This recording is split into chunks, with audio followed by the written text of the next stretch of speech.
Bonjour. Dans cette vidéo, je vais vous partager en fait mes conseils avant d'emménager dans votre appartement ou dans votre maison. Ce sont des conseils que je vais vous offrir par le biais de mes expériences dans le fait d'habiter dans un logement toute seule, les démarches qu'il faut faire. Donc je connais plutôt bien ça, donc je me suis dit pourquoi pas en faire une vidéo si ça peut aider d'autres jeunes ou d'autres personnes en fait qui veulent s'installer seules ou en couple, enfin qui se posent beaucoup de questions sur quelle démarche il faut faire, etc. Et bien j'espère que cette vidéo pourra vous aider. Donc c'est parti, on va commencer. La première chose que je vous conseille de faire, c'est de dresser une liste par différents points afin de cocher au fur et à mesure ce que vous avez déjà fait, comme ça au moins vous allez facilement vous y retrouver. Ensuite le deuxième point parle des cartons. Ce que je peux vous conseiller, c'est de faire un énorme tri dans tout ce que vous voulez emballer avant que ça soit mis en carton. Vous faites un tri dans vos vêtements, en fait dans tout ce qu'il y a chez vous, comme ça au moins ça vous permet de voyager un peu plus léger et de vous séparer des choses dont vous vous servez jamais. Moi je sais que ça m'a beaucoup sauvé la vie parce que parfois j'avais plein de choses inutiles et que je me servais jamais et je me disais bon bah je garde ça parce que moi je suis matérialiste, ça prenait plus de place qu'autre chose donc j'ai dû m'en séparer. Je vous conseille aussi de faire des cartons par pièce, donc salle de bain, chambre, cuisine, salon. Moi c'est quelque chose qui m'a beaucoup aidé,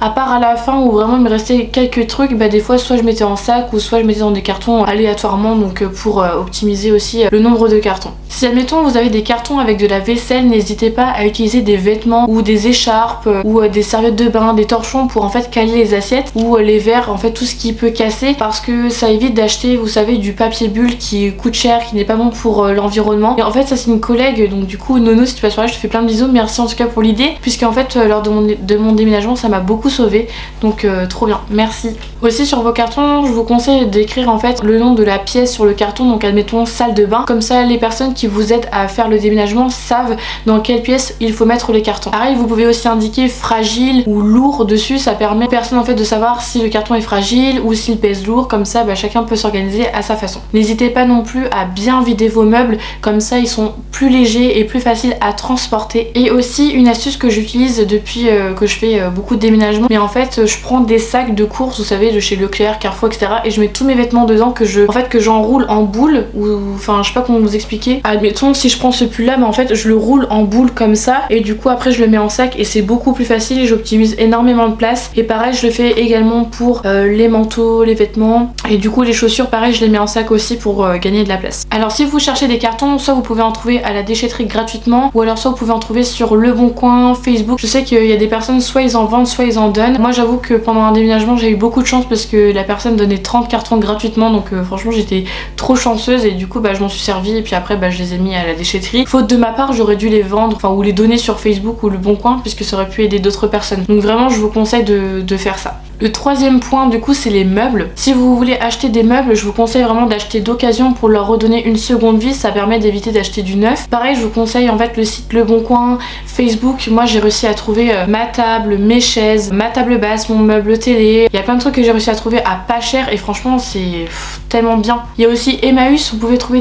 des machines à laver, des frigos, etc. Bon faut faire vraiment attention de pas vous faire avoir, etc. mais ça peut valoir le coup aussi. Et pareil quand je vous ai recommandé sur Le Bon Coin et Facebook au niveau des meubles, vous pouvez aussi trouver de l'électroménager à pas très cher, franchement ça c'est pareil, c'est génial. Vous pouvez aussi trouver ça dans des vides-greniers ou dans des magasins aussi qui réparent en fait les électroménagers, ou ce sont aussi des électroménagers qui sont invendus parce que il y a une toute petite pièce qui est défectueuse, du coup c'est invendable. Et bah du coup vous pouvez aussi trouver dans des magasins là, c'est ce qu'on m'avait conseillé et franchement il y a des trucs c'est super bien. Il y a un magasin que j'aime beaucoup pour l'électroménager dont j'ai acheté mon aspirateur, mon frigo, j'ai acheté enfin plein de choses là-bas, c'est Electrodépôt. Franchement je trouve qu'au niveau rapport qualité-prix c'est trop bien. J'ai également acheté ma machine à laver, pareil j'ai pas payé cher, et vous en avez pour tous les budgets. Pour des étudiants vous avez des toutes petites machines à laver, c'est vraiment trop bien. Pareil la gazinière qu'on a elle vient de chez Electrodépôt, ça fait 3 ans qu'on l'a et je touche du bois de la peau de singe mais elle nous tient encore et c'est vraiment génial. Franchement ça c'est un magasin que je vous recommande. Quatrième point, je vous conseille avant d'emménager de faire l'assurance habitation pour en tout cas vous protéger en cas de sinistre, incendie ou vol dans votre maison ou dans votre appartement. Franchement ça faites-le. Du coup je payais en fait aux alentours de 14 € par mois, donc franchement ça valait le coup. Et pareil vous pouvez aussi regarder différents comparatifs sur internet. Si vous emménagez dans la ville, n'hésitez pas à faire une carte dans votre déchetterie à côté de chez vous, ça vous permet que au fur et à mesure vous pouvez aller mettre vos déchets là-bas, enfin vos cartons, etc. Cinquième point du coup c'est les contrats, donc n'hésitez pas à faire 2 semaines à l'avance vos contrats pour le gaz, l'électricité, l'eau, et n'hésitez pas aussi comme je vous disais à regarder les comparatifs sur internet pour payer le moins cher possible. 6e point du coup c'est téléphone et internet. Pareil, ça c'est des démarches que vous devez faire 2 semaines à l'avance. Et ce que je vous conseille aussi sur du coup le site que vous avez choisi, soit Orange, Bouygues, vous avez quoi, SFR, Free, bref vous pouvez faire un test d'éligibilité sur le site pour savoir en gros avec votre adresse postale, en gros si vous êtes relié au cuivre, si vous pouvez avoir du coup relié à la fibre ou si vous devez la faire installer. Sachez que si vous devez faire la faire installer, ça va vous coûter bonbon, dans le sens où ça va vous coûter cher. Je l'avais demandé et j'avais payé franchement sans vous mentir avec ma box internet 200 €. Donc voilà, je vais pas vous dire l'organisme, mais je sais pas si c'est les prix en temps normal, mais j'ai trouvé ça quand même assez excessif. Et je crois même que c'était plus de 200 €. Si vous avez déjà votre téléphone chez un partenaire, vous pouvez relier votre box internet avec, enfin c'est comme vous voulez. 7e point du coup c'est les changements d'adresse. N'hésitez pas à le faire déjà en avance par rapport à la CAF, Amélie, Pôle emploi, pour qu'eux puissent faire les démarches parce qu'ils sont déjà très longs au niveau administration. Ça fait déjà 1 mois et demi et je suis toujours pas au niveau de la CAF, je suis toujours pas changée au niveau département. Donc c'est la MERDE et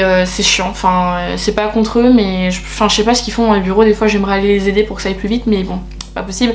Donc voilà, c'est pour ça que je vous conseille de vraiment faire les démarches dès que vous pouvez en fait, dès que vous êtes sûr d'emménager à cette adresse là. Pareil, n'hésitez pas à faire le changement d'adresse pour votre carte grise au niveau des impôts, à votre travail, à votre banque, assurance, mutuelle. Vous pouvez aussi vous inscrire sur la liste électorale pour pouvoir voter. Bon bah du coup là ça sera dans 5 ans je crois, mais n'hésitez pas à le faire, moi j'aurais dû le faire mais j'ai pas pu, c'était trop tard pour voter. Pareil au niveau de votre courrier, du coup si vous voulez faire rediriger votre courrier, vous pouvez le faire par le biais de la poste, mais par contre c'est pas gratuit, c'est payant. Et en gros vous allez à la poste et vous demandez une redirection postale et je sais pas combien ça coûte, je crois que c'est sur soit 1 mois ou 2 mois, enfin, je crois qu'il y a plusieurs choix. Personnellement je l'ai pas fait parce que je me suis bien prise à l'avance au niveau des démarches de changement d'adresse, donc du coup bah j'espère que la personne qui a pris mon logement n'a pas mon courrier, mais en tout cas c'est peut-être une option aussi que je peux vous conseiller. Ensuite en dernier je vais vous offrir du coup les conseils que moi au fur et à mesure du temps j'ai pu découvrir et que je me suis dit si ça peut vous sauver et c'est l'idéal. Donc le premier point du coup c'est faire l'état des lieux avec du coup votre propriétaire ou l'agence avec qui vous êtes, vraiment de faire bien attention en fait à, si vous voyez la moindre chose sur au niveau des murs ou autres, enfin partout sur les vitres etc, n'hésitez pas à le notifier sur l'état des lieux, comme ça au moins vous êtes protégé le jour où vous partez. Ça franchement je fais toujours hyper attention. Il y a d'autres personnes que je connais qui se sont fait avoir par rapport à ça et moi je me dis moi je veux pas envie de me faire avoir, donc du coup je suis hyper pointilleuse par rapport à ça. J'avais opté du coup chez EDF parce que moi j'avais pas le gaz, j'avais que l'électricité et on m'avait conseillé de prendre heure creuse et heure pleine et je me suis fait avoir et du coup j'ai reçu une grosse facture parce que j'avais pas compris le système d'heure creuse et heure pleine. Je devais plutôt faire tourner mes machines à laver, les choses comme ça sur les heures creuses et je les faisais tourner sur les heures pleines. Du coup ça me coûtait effectivement plus cher. Donc si vous optez par ce système là, n'hésitez pas à faire tourner vos machines à laver la nuit de telle heure, enfin je sais plus les heures exactes mais en tout cas faites bien sur vos heures creuses si je ne me trompe pas. Tout ce qui est lave-vaisselle, machine à laver, il y a autre chose avec mais je sais plus, mais en tout cas voilà c'est ce que je peux vous recommander. Également ça c'est une copine qui m'en avait parlé quand elle était en appartement. En fait elle m'expliquait qu'une de ses voisines elle avait une box internet et elle faisait louer